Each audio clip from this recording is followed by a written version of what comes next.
Softness isn't something you wait for, it's something you cultivate within yourself. As Muslim women, we're often taught to prepare for marriage, but no one really tells us how to prepare for ourselves. So many of us live life with silent expectations. When I get married, I will be happier. When I find the right person, I will finally feel complete.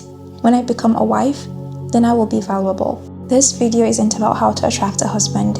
It's about how to become the woman you were created to be, for yourself, for your peace, for your akhirah. So here are 7 intentional things to do instead of waiting for a spouse, from a place of love, softness, and sincerity. The first relationship you are meant to nurture isn't romantic, it's spiritual. Don't wait to start wearing the hijab. Don't wait to reconnect with your salah. Don't wait to open the Quran with another person. This is your time to become deeply rooted, because the more you know Allah, the less empty you feel, waiting for someone to validate you. Truth is, even though marriage is meant to complete half our deen, that doesn't mean our purpose in this world is not complete without marriage. The main purpose we are here is to worship Allah, to try our best in His obedience, and to make every day intentional for His sake. You need to be happy within yourself to be able to spread that happiness. And that happiness doesn't come with marriage. It comes with how much you place value in your deen, your salah, your Quran, in your quest towards self-reflection. You don't want to look back and realize you have wasted so much time daydreaming instead of actually living. Our lives can only be beautiful when spent being intentional with Allah, and that you don't need to wait for.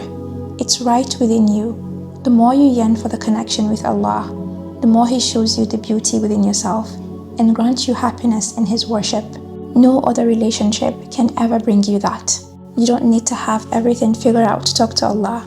In fact, the more lost you feel, the more He wants to hear from you. When you build this habit, something amazing happens. You stop needing external validation. You stop craving for someone else to complete you, because Allah already made you whole. You stop rushing towards the future, because your heart is finally in the present with Him. Self-love isn't just bubble baths and skincare, though those are beautiful too. It's about honoring the amana. That is you. Self-love in our deen is different from worldly definition. It's not ego, it's not arrogance. It's recognizing your worth as a soul, not as a face or a status. It's choosing to speak to yourself with kindness instead of criticism, to nourish your body, guard your heart, and protect your peace. It's realizing that the way you treat yourself sets the tone for how others will treat you. And when you walk through life knowing your worth, you naturally attract what honors that worth. This habit helps you break the circle of constantly waiting for someone to love you, because now you already do. Happiness has little to do with your life circumstances, but has much more to do with how you feel about your life circumstances. Your mindset will take you far in this life.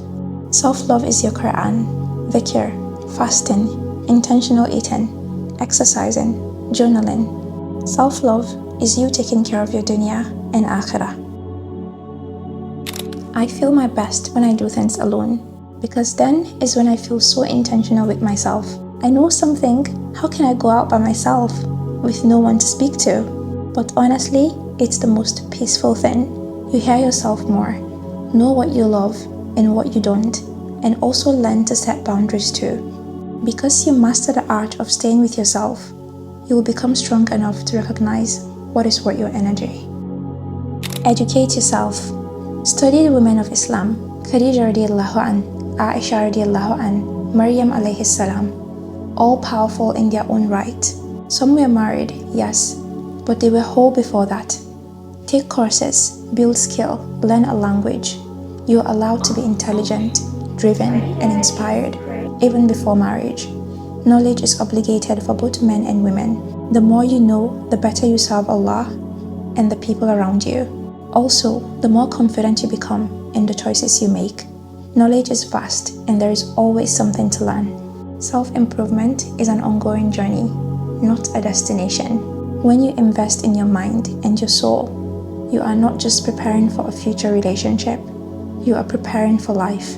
Learn about the women of Jannah, reflect on their strength, their resilience, their closeness to Allah.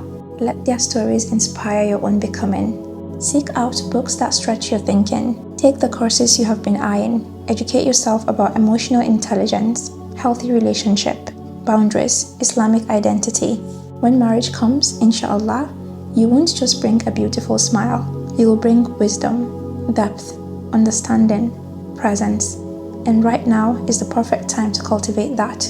You can also use your time to learn a new language, especially Arabic. One of my intentions this year was to learn Arabic, and I'm so glad I started taking Arabic classes. Learning to understand the words of the Quran better should be something we all try to do, no matter how little. One of the most beautiful parts of this season is the capacity you have to give. Volunteer, mentor, help your mom. Pour love into the lives of others, not because you are empty, but because you are overflowing. When you give from a place of contentment, you attract so much barakah into your own life. In a world obsessed with me first, these habits invite you to give, but intentionally, because giving is a spiritual act when done with sincerity. Help your community, uplift your sisters, send a kind message to someone struggling, not because it will bring you a husband, but because it will make you whole. When you give from a full heart, not desperation, not lack, you make space for barakah to enter every area of your life. Giving is an act of love, but it doesn't mean draining yourself. Serve from overflow, not emptiness. Marriage is a beautiful sunnah, but it's not your entire life purpose. Your purpose is to worship Allah, to grow, to evolve, and to find peace in every season He places you in. Marriage will come, inshallah, but you're not behind. You're exactly where you need to be. Let's be real. Society pressures us to believe we are running out of time, that our worth is attached to whether someone has chosen us. But in Islam, your worth was already written. Marriage is a beautiful part of your journey. When you start seeing marriage as a chapter, not a whole book, you can finally breathe. You can finally enjoy the process. You can finally let go of rushing and start living. This mindset shift is freedom. Ask yourself, if I never get married, will I still feel whole and valuable? Your purpose is worship, not a wedding. The more you idealize marriage, the more you risk forgetting that only Allah can feel the ache in your heart. When marriage becomes a season and not a destination, you free yourself from timelines, pressures, and unnecessary pain. You can buy the best dresses, make the Pinterest wedding board, but are you preparing your heart? Are you learning patience? Are you practicing forgiveness? Are you becoming the kind of wife who brings peace and tawakkul into a home? The soft life isn't just aesthetic, it's character. It's how you carry yourself with grace, even when no one is watching. We often focus on the external prep, the clothes, the dishes, the vibe, but the real preparation is internal. Learn how to communicate gently, learn how to forgive, learn how to regulate your emotion instead of reacting in anger. Learn how to sit with discomfort instead of shutting down. Your future marriage will benefit most from the inner work you do now. And when a marriage comes next year or in 5 years, this work will never be wasted. Being wifey material isn't just aesthetic, it's akhlaq, adab. Show up for your future by becoming the version of yourself you would want to come home to. So habibti, your life is not on pause. You are not waiting in vain. This season is fertile soil. Grow in it, heal and bloom. And when the time comes, your future husband will meet a woman who didn't just wait, she became.